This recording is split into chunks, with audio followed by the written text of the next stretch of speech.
Soup टिके पीवा को बहुत इच्छा होतबो। तो आज आम बनैबा हेल्दी मांडिया सूप। सूप बनैबा एठी मु गोटे कड़ाई नीचे एबे एथिरे पकेबा गोटे चमच बटर आ गोटे चमच तेल। बटर एठी मेल्ट हो गला। एबे आम एथिरे काटिक रखिथिबा रसुन को पकेबा। रसुन टेस्ट एथिरे बहुत बढ़िया लागे सेथिबे निश्चय पकेबे। रसुन टिके भाजीला परे एबे पकेबा काटिक रखिथिबा पियाज। पियाजर कंचा स्मेल जिबा जाय ताको आम भाजीबा।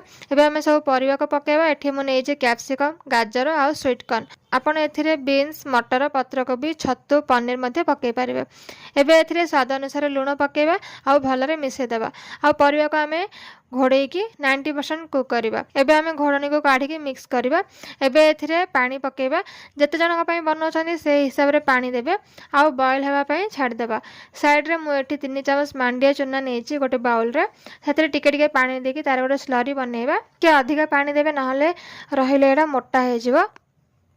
एबे हमर पानी भलरे फुटी गलानी। एबे आमे जो स्लरी बनेथिले सेटा को धीरे धीरे पानी रे पकेबा आ गोटे हाथ रे मिक्स करबा।